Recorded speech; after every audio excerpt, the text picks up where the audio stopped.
Hey everyone, hello. It's time for Sagittarius season, and I'm back with my lovely friends, Anastasiia, Lois, and Christine. And Anastasia is going to guide us into this season. I'm really curious how we'll all navigate this, and Christine will share a little from the human design lens, and Lois will bring in some coaching perspectives. I'm so grateful for all of you to join me here, and Anastasia, especially for your wonderful overview that you've pulled together for us today. Thank you so much. Thank you, Lauren, and thank you, everyone, because today I will not manage it without the coach and the human design specialist, because the season is really interesting and a bit stressful, I'd say. And we are speaking about the season of Sagittarius. It starts on the 21st of November and lasts till the 21st of December. And why do I say that it's not that easy? The Sagittarius is usually about the movement, the optimism and travel and openness and vision and that feeling of a new horizon. But this year, it unfolds under very different conditions. So instead of this carefree holiday trip, it feels more like a mountain trek. The path is still adventurous, but the backpack is heavy. The air is thin, and someone keeps reminding you that you should tighten your boots, and it's getting colder. So it's more of a training than of a vacation. And astrologically, the sun is in Sagittarius and it should be better. It should be seen better, but it is not supported by Jupiter, its ruler. So it means that the usual expansion and confidence they are muted. And instead, the sun spends the entire season under the influence of Saturn, and it is accompanied by Mars. And these are two difficult planets. They usually require a lot of discipline, responsibility, emotional honesty, and careful choice. It gives less freedom, but more clarity, less idealism, but more reality. Not an easy one, but perhaps useful. So let's walk through it step by step. And we begin the season on November 21st, and the first period, the first chapter ends on November 27th. It starts with the sun entering Sagittarius quite confidently. In this week, we still have this fire and direction and a sense of I know what needs to be done. Even though we have this Mercury retrograde still, even without Jupiter's support, the sun's first steps feel decisive. This is a moment where we can influence people, lead conversations, and correct past mistakes with efficiency. But the real gift of this period comes from Mercury and Venus. They travel together, and they form harmonious trines to both Saturn and Jupiter. So this creates one of the most helpful windows of the entire season. So what does it actually look like in real life? During this time, we can have honest conversations that actually land. Things you've been avoiding may suddenly feel easier to express. You can renegotiate agreements, contracts, responsibilities, boundaries, money questions as well. And you can fix misunderstandings or reframe old conflicts with more structure and maybe more diplomacy and kindness due to Venus. Our ideas are taken more seriously, and people around us respond with respect rather than resistance. So relationships feel more cooperative. Even if the overall season sounds heavy, this week has a note of harmony and reason. So if you get any offers, any proposals, marriage proposal, for example, or some conversations about marriage, discussions about long-term commitment, you can really think that the person means it, and you should really consider these offers, because this is the time when we define the future of a relationship, and we tend to officialize something that has been informal. So it's not about such rush romantic grand gesture proposals, but grounded ones. It's like I see a future with you. Uh, so it's about a well thought intentional choice of a partner, of a product to buy, of an action to take, so of anything, of any step. And there is still this retrograde story behind, so it may not be about new encounters or new intentions, but something that has already been there and that has already been well thought out.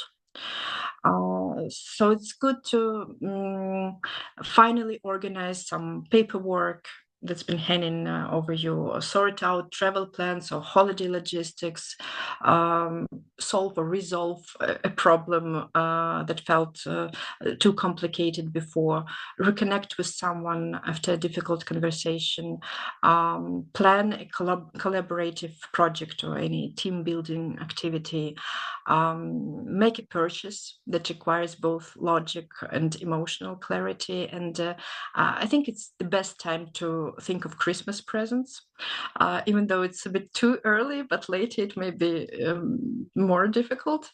And also think of choosing healthier communications habits. Just think and rethink about communication, how we interact, and maybe we want to change this approach. This whole period from November 21st till November 27th, it gives us a chance to correct our trajectory and to rewrite something that began earlier in the year. So that's kind of how we start. We start quite confident and we have a chance to redo some things. Christine, how does it look like from the human design perspective? Yeah, no, it's really interesting. This whole Sagittarius season, mostly we don't have what I consider the thing that I look for is this activation of channels that everybody on the planet will have.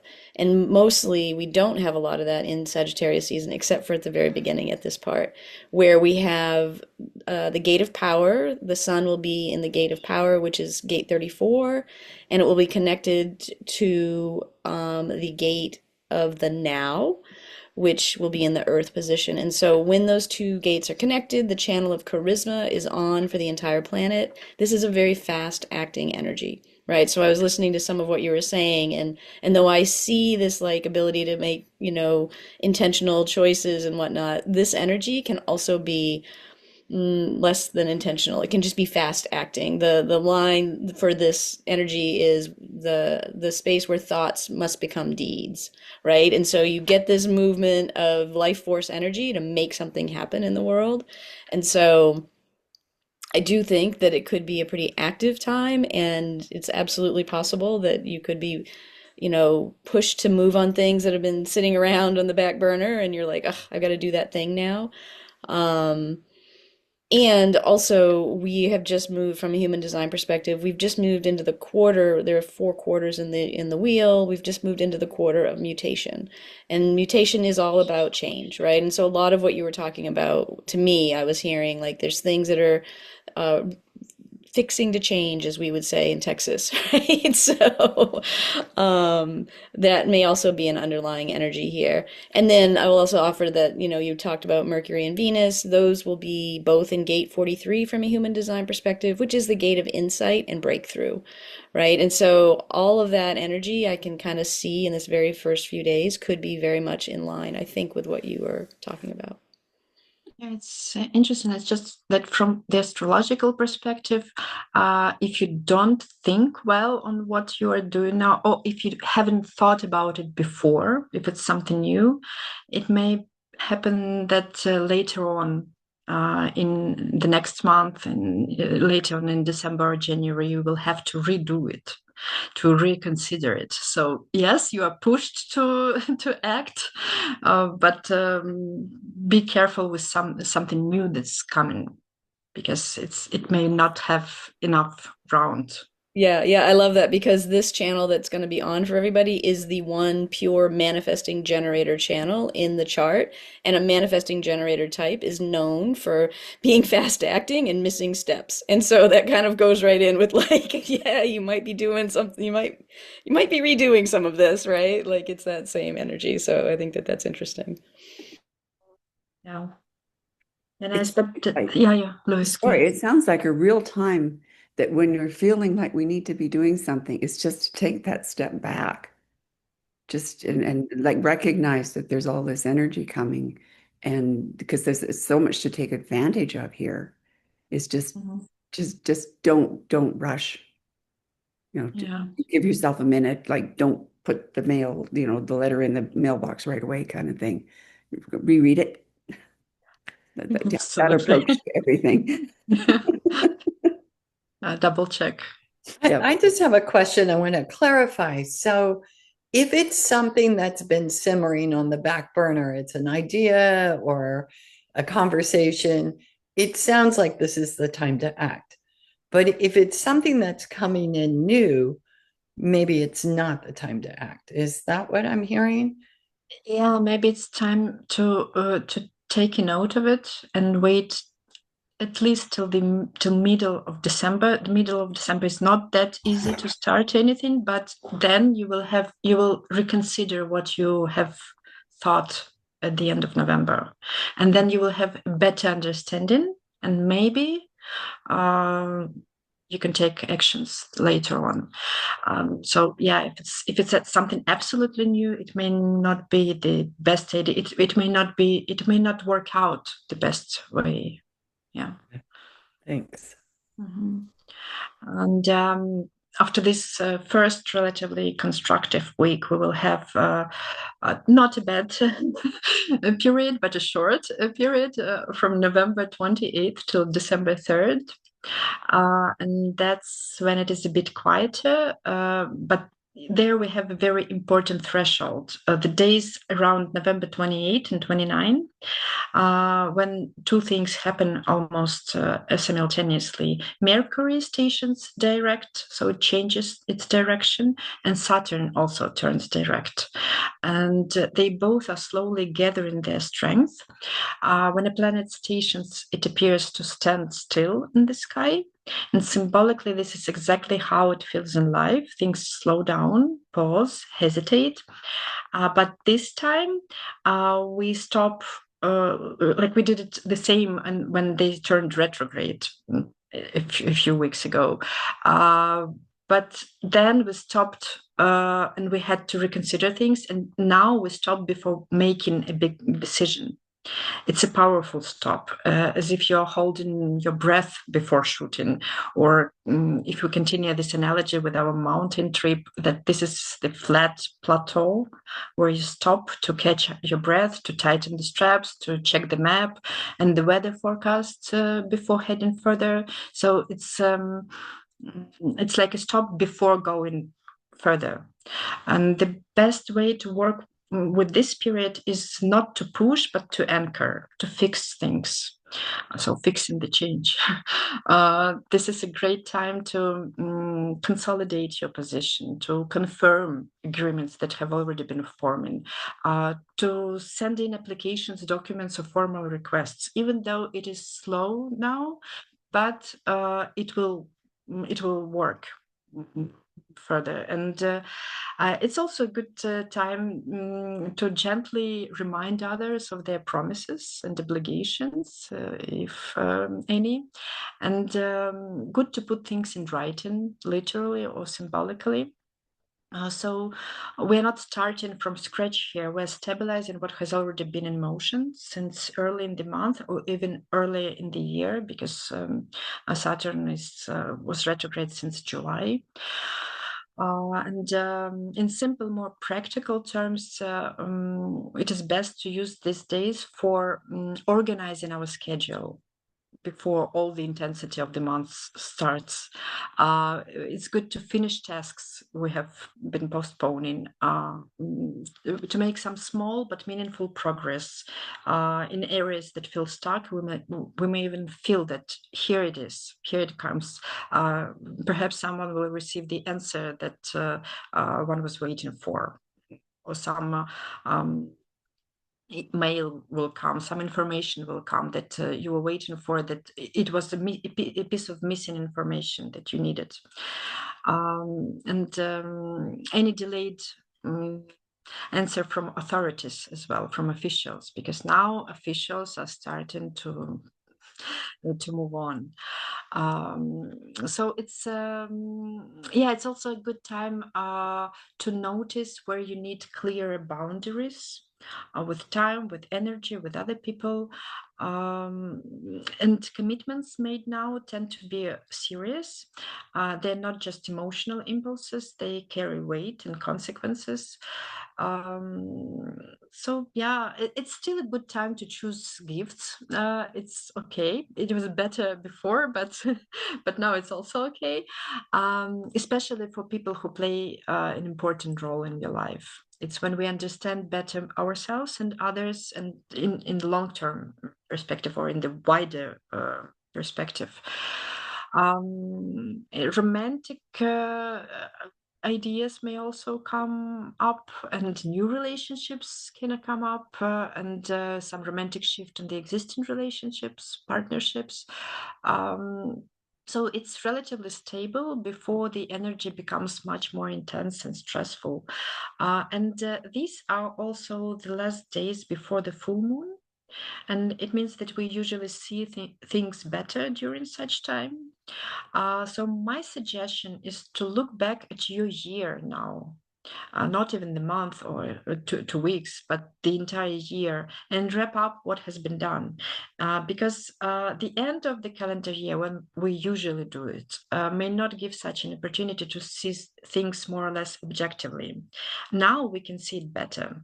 And at the end of December, we may have a more distorted view and maybe be too critical and not see all the achievements we've had. So don't wait. You may even set your New Year intentions now, or at least have the drafts ready if you do it. So it's kind of really, it's like a big stop before a very intense season, and then it will be. We may not even have time to stop and think about the past later into the season. How is it with human design, Christine? Yeah, this is really interesting because the thing I tend to pay a lot of attention to is the sun energy, right? We do our own little sun transit. In human design, the sun just carries a lot of energy to us in a transiting way. And so it's interesting to me to hear you talk about this short period, because the 28th is the day the sun moves into gate 9, which is the gate of focus. And it is this, again, it's this life force energy. It's in our sacral center, but it is a formatting energy in the system. And so people who have it, and when it's on in us, which it will be when the sun is transiting, it kind of formats all of our energy towards focus, right? So everything that we would normally do has this flavor of focus. And in the channel that it's part of, the other gate is called stillness. And it's a root gate. It's this fueling energy, and it's the only energy in the root that isn't about action, right? It's about stillness, right? And so I think about this focus and stillness energy being alive for everyone in the background of all the other planetary movements. But I just feel like everything you said just coincides so nicely to this sun being in the gate of focus, and being connected to this idea of stillness and the ability to really, especially after having come off this manifesting generator energy that can also almost be frenetic, to drop into this place of focus and stillness could be really lovely and supports everything I think that you were talking about. Cool. Strategic focus then. I was thinking about related to something you said, Anastasiia, about this sort of organizing and getting ready, and related to like coming into this holiday season that can be so kind of volatile for people in relationships. Like there's pressure on families at this time of year, and taking advantage of looking at what really matters to you. I mean, what are the relationships that really you want to work on, you want to maintain, maybe even looking at the ones that can be a little difficult, and taking this time of clarity as an opportunity to prepare yourself, but like sort of set the ground for how you want to be going into this period of time. Yeah, perfect. And actually, we have the full moon on December 4th, or November, sorry. No, December, right? On December 4th. And it is also about this preparation and of setting the boundaries and to see how much, what are you ready to take on further with you. Yeah, so it's a good strategic time. In keeping with your analogy, that's also the time you take that break in the hike and you're like, what else do I need to carry up with me? What might I leave behind? And I think that's kind of the evaluation I like to do each year. You know, what am I going to take into this next year? And I love the fact that it's supported this early on. Because it gives us time to integrate it before the year actually begins. You're truly good in finding positive moments. I'm working on it here. Yeah, and well, we'll still have a few moments when during the month when we will decide what we are going to carry on further. But this is the best. This is the most strategic and the most objective when we can evaluate things consciously, not because the something pushes us to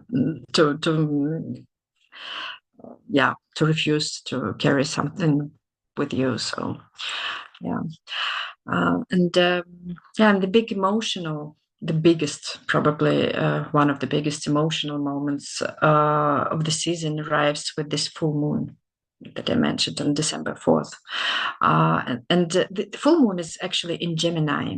And we usually expect lightness, curiosity, something that we can handle from the Gemini. But this time, this moon, it feels more focused, it's deeper, it's more emotional and much more revealing.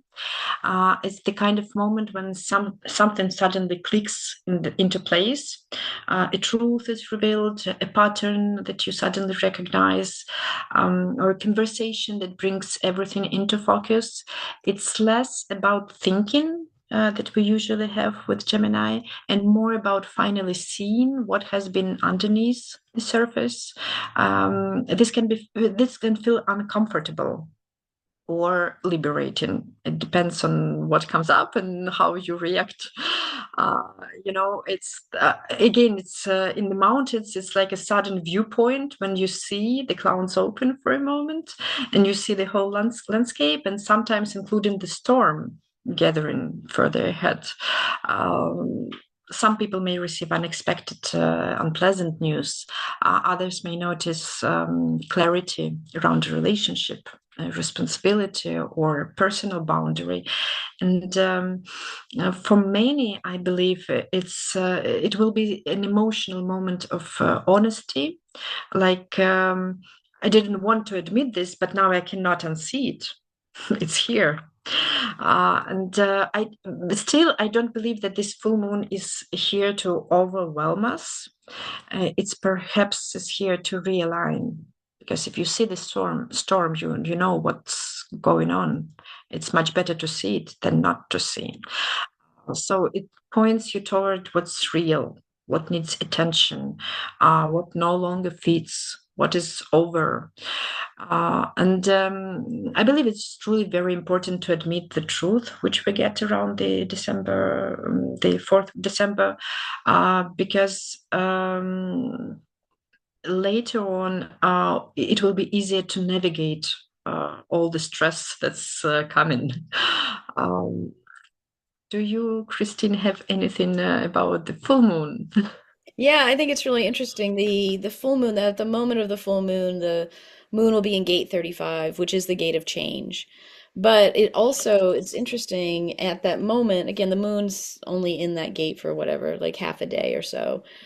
But at the moment of the actual apex of the full moon, it will be connected in its channel to gate 36, which is the gate of crisis, and Saturn will be in that gate. And so the moon and Saturn, from a human design perspective, will be creating an energy together that is all about, it's called the energy of transitoriness, right? It is about new experiences, right? It is about changing things up and wanting different things to happen. And so I feel like a lot of what you were saying kind of is supported by this idea that we need to kind of, there's going to be this energy for wanting new things to happen. And also, yeah, I don't know, this idea of just new experiences comes through in a way that I think is really supportive of what you said, or at least in line with what you said. So.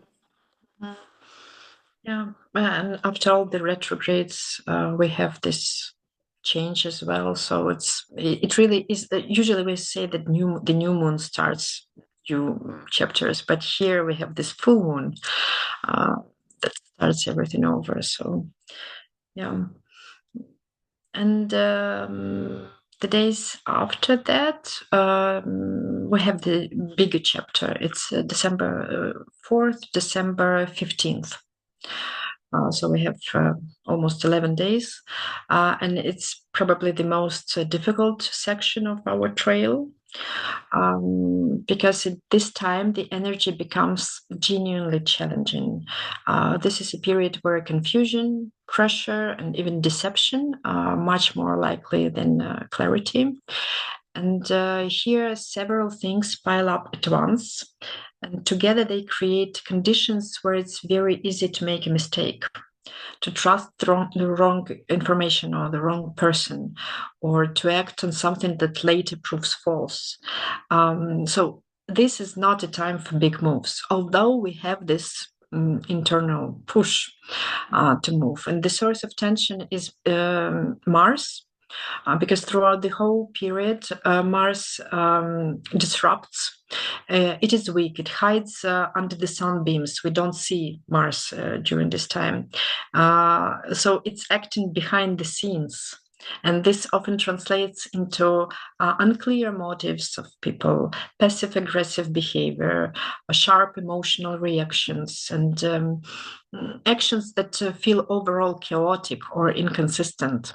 And there, Mars forms a harsh connection to Saturn. It squares Saturn in Pisces, and that creates heavy pressure, delays, situations where everything feels like it requires twice as much effort. Mars and Saturn together, it's about a lot of work.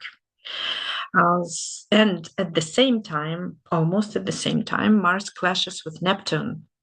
And Neptune brings confusion, illusions, unrealistic expectations, and in some cases, manipulative and dishonest behavior. So emotionally, we may feel overstimulated. We may be easily triggered. We may feel strangely tired and unfocused.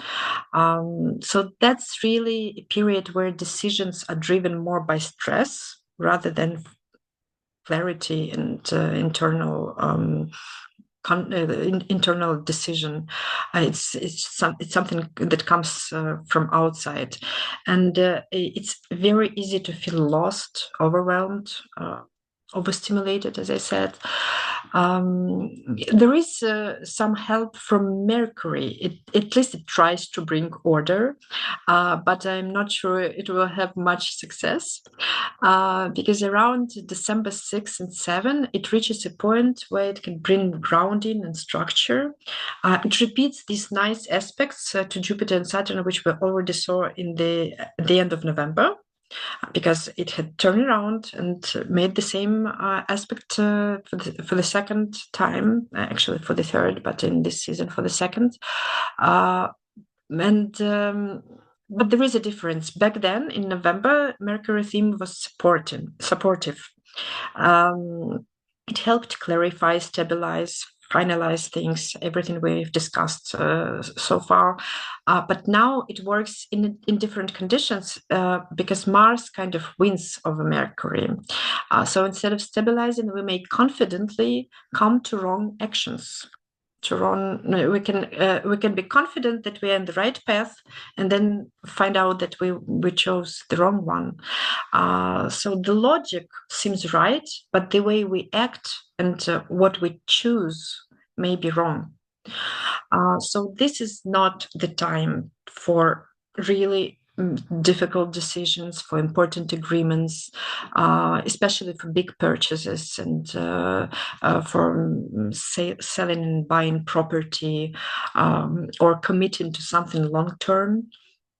Anything tied to documents, contracts, negotiations, financial responsibilities, it's especially vulnerable to mistakes or manipulation.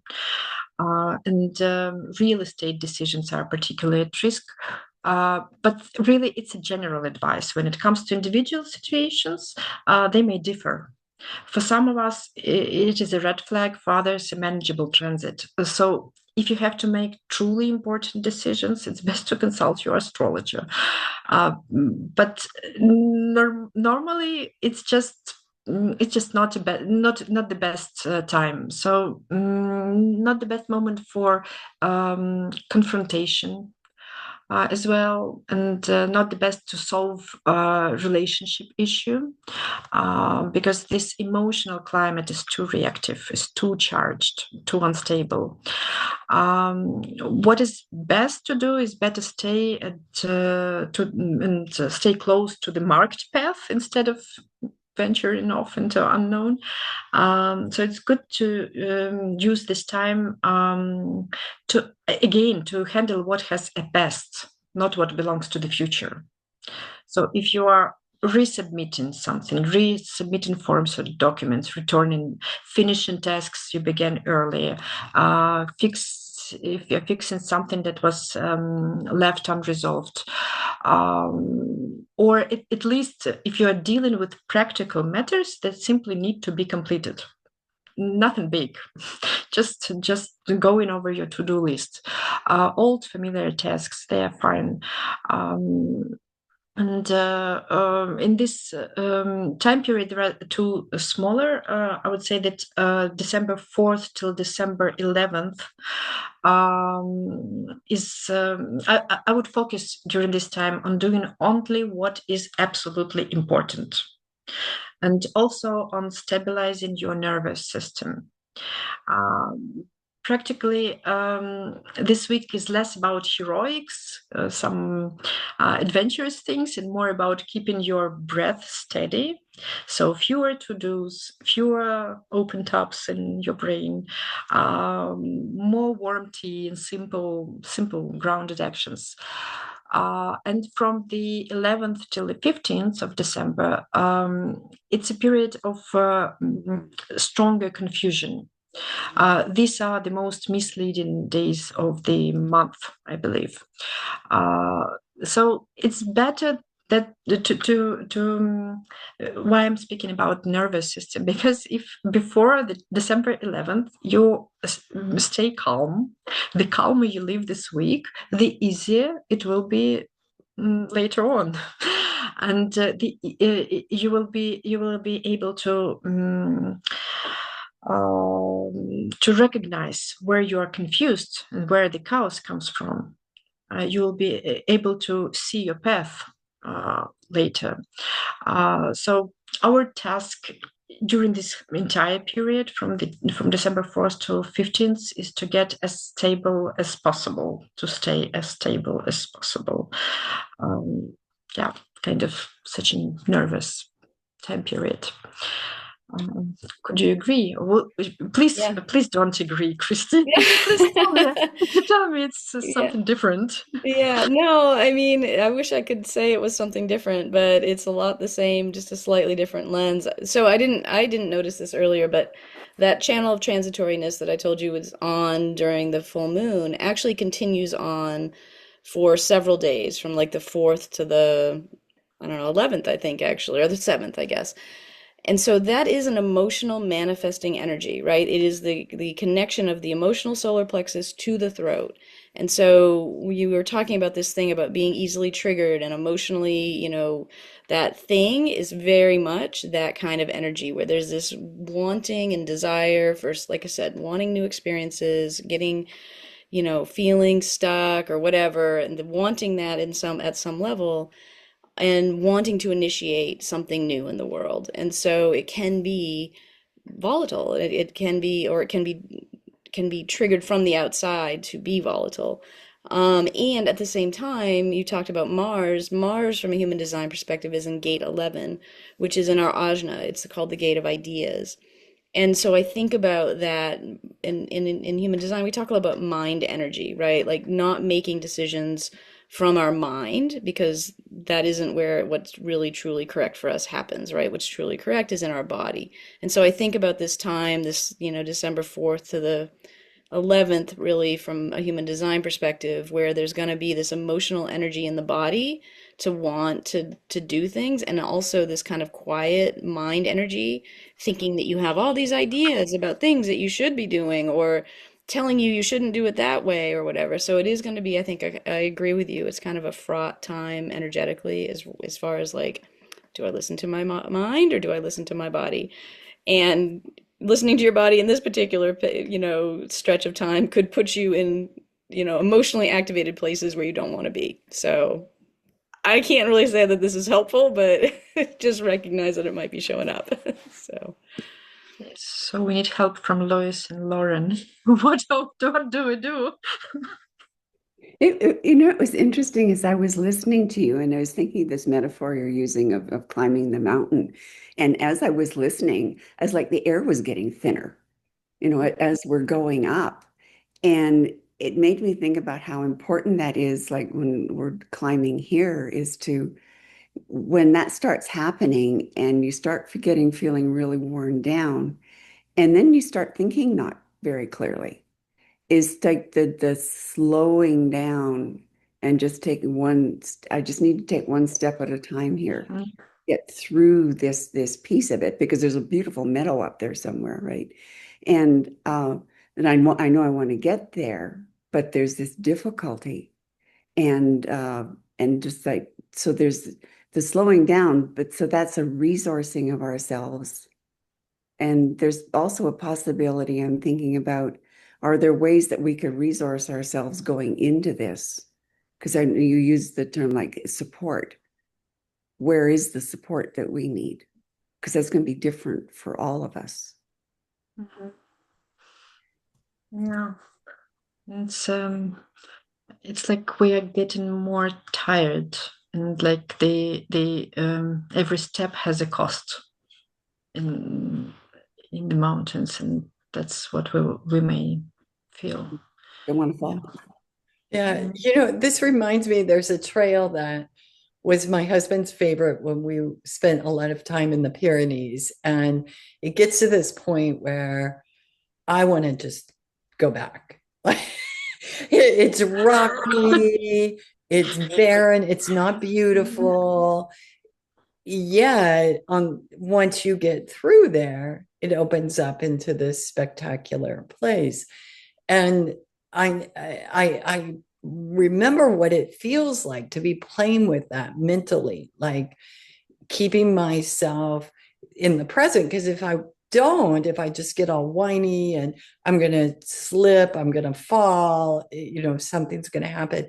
So I was just thinking about that in this time, like what are the practices I would bring forward right now? I'm a writer, and I think there's a lot of people out there that works really well to move energy, and emotions are energy. And what I'm hearing is we have to be careful that we're not making decisions or taking actions that are inappropriate for the time, but we have to move that energy somehow. If not, then we get sick and we'll get a respiratory illness, or some kind of inflammation will occur. So might be a really good moment to think about what moves energy for you that doesn't have consequences.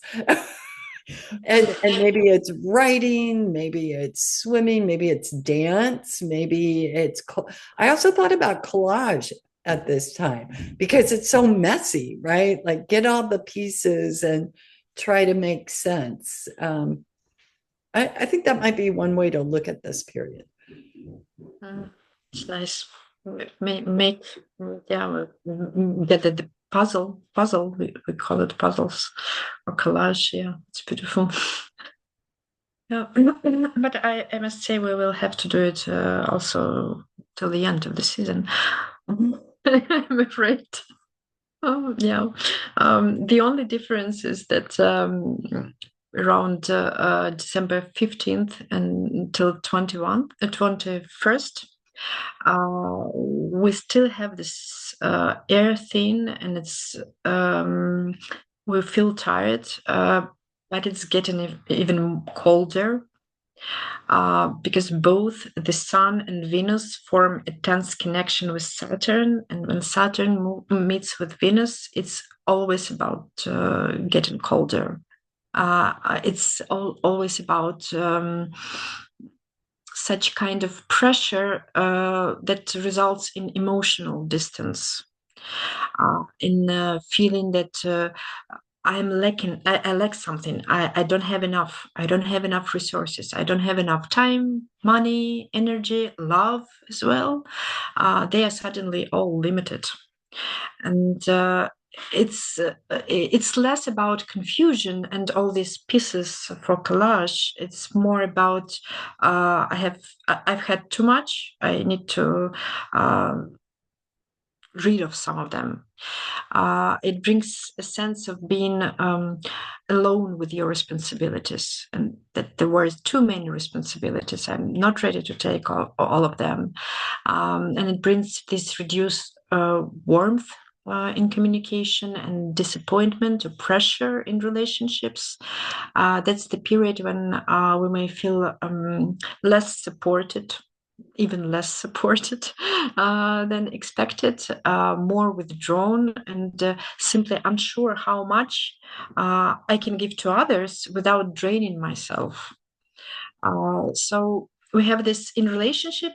So we have this colder note, and defensive, and less warmth, less emotions, and also this kind of limit. I've reached my limits. That's what you Lauren told. Okay, it's enough for me. I'm not ready to go further, but we have to go further somehow.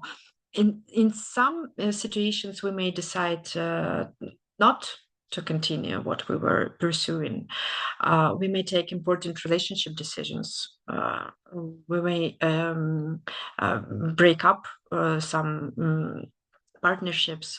It's emotional confrontation time, and we may be expecting others to show up perfectly, and they expect the same from us, and we cannot fulfill these expectations.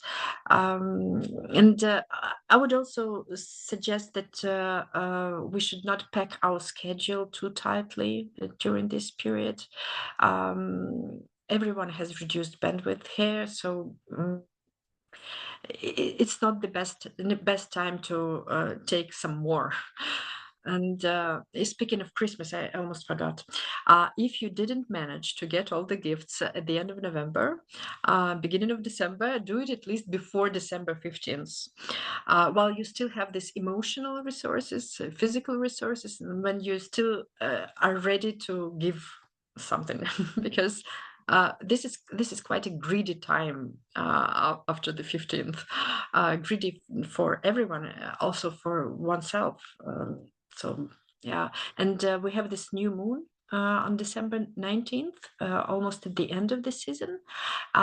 It's the new moon in Sagittarius. But okay, again, let's forget about this classic optimistic Sagittarius moon. This one carries this imprint of Saturn and Neptune. So again, responsibility, reality checks, solving illusions, confronting what is not working. It may raise questions about loyalty or values, or simply the recognition that something has reached its limit. So again, we have the second new moon in a row, just like the last season, when I cannot recommend big intentions or reinventions. It's more of about endings. It kind of again, with this mountain analogy, it kind of invites us to get out of our backpack everything that doesn't let us move further.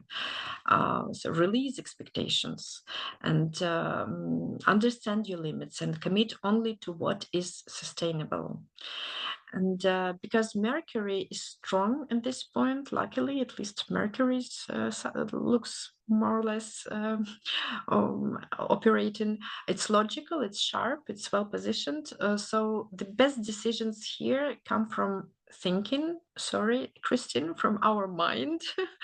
Not feeling, because our feelings we don't have enough resources there, emotionally limited. So yeah, that's how I see it. Yeah, I mean, I would say that's interesting. There's not a ton from a human design perspective that I see in this section of Sagittarius, other than there's a real dominance of gate 11. The sun will be going through gate 11 towards this time, and this new moon will fall in gate 11. And gate 11 again is this ideas. It's a collective energy. It's inner ajna. It's a mind energy, but it's also the hexagram name is peace. And the line notes of the line names of the hexagram, the line 1 is attunement, and line 6 is adaptability.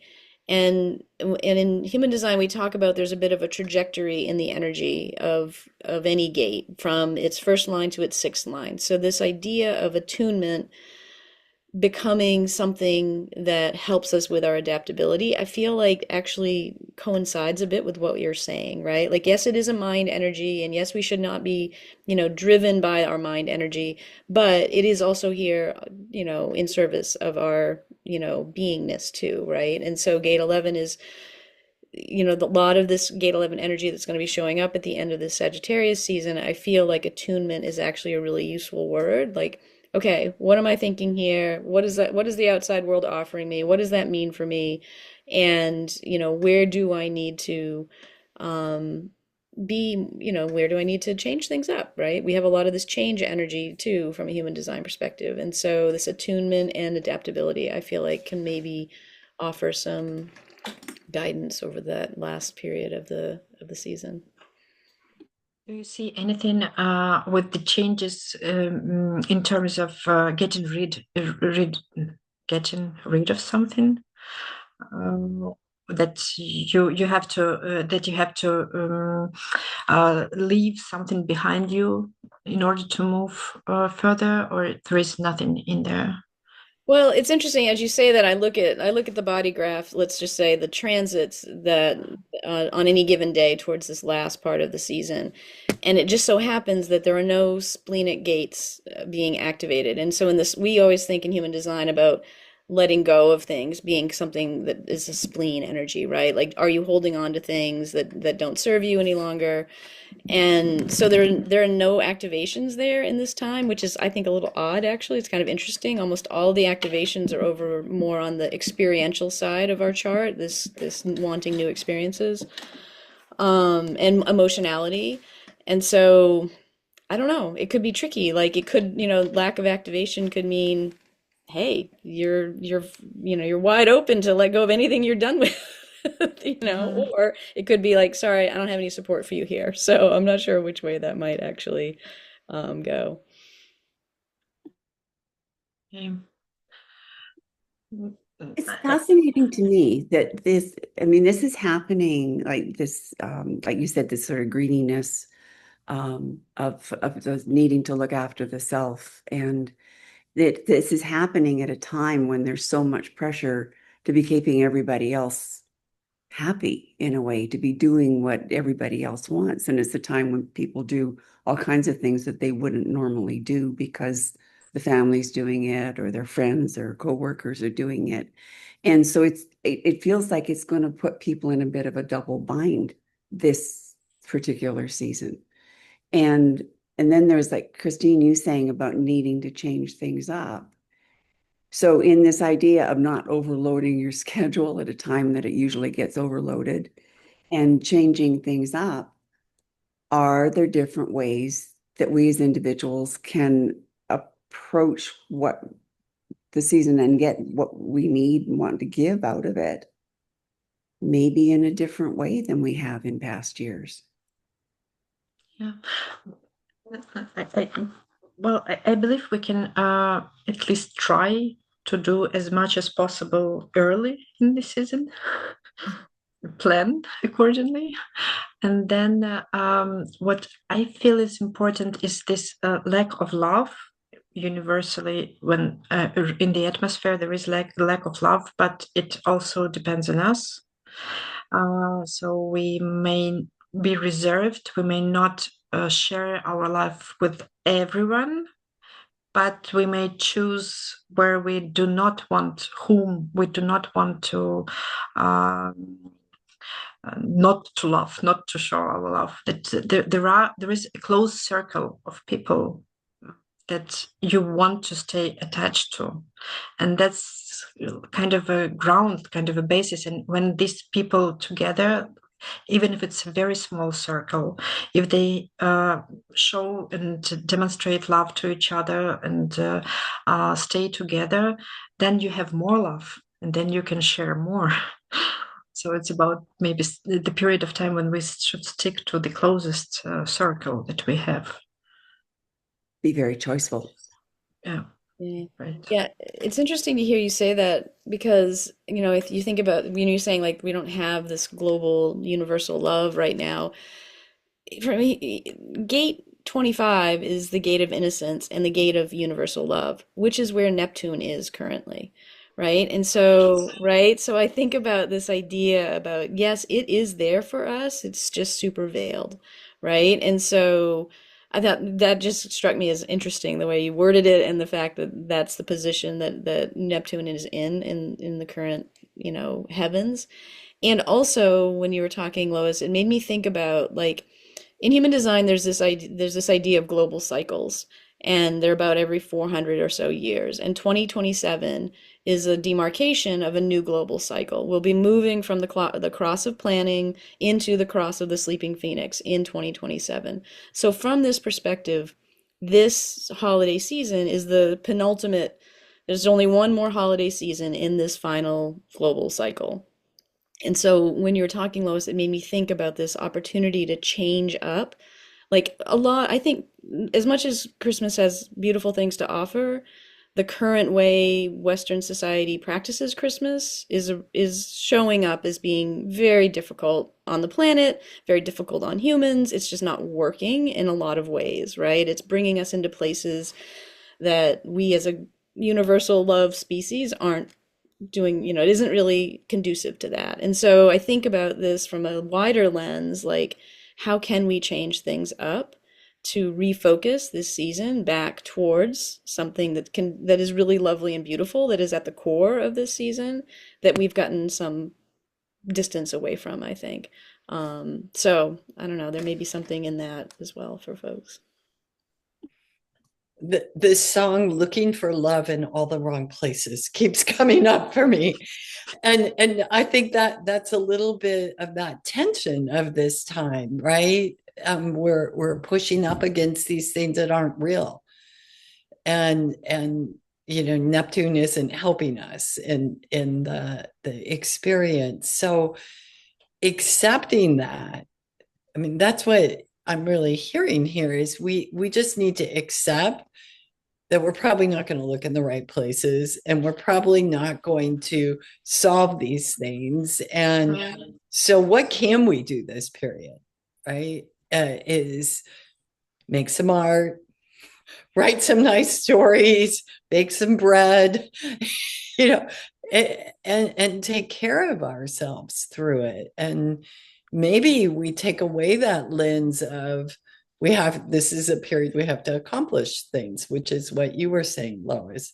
It's a really great way to reframe it. As you were talking, Lauren, it made me think about maybe this is the season to write to the people in your life that you love, the things about them that you love about them, right? Like, what a great gift, But do it in the first half of the season. Right, but send it later. There we go. I was going to say, get it ready now. Yeah. Yeah, from the astrological perspective, I also thought about the meaning of Sagittarius. Sagittarius, it's not only about optimism, inspiration, travel, and adventures. It's also about honesty and wisdom and courage. And perhaps that's what we should be exploring this time, because we have to look with open eyes to see really, what do I need? What am I ready for? Who do I need? Although it may sound cold and cruel, but that's one of the points that this season brings up. And have this wisdom to accept, as you said, Lauren, and have the courage to see what we will see, to see this storm or anything that we see, and also to see the warmth, to see love, to close our eyes. Yeah. Beautiful. Well, I think we've come to completion here and moved our way through Sagittarius season. We might need a little nap before, just to rest up, to be prepared.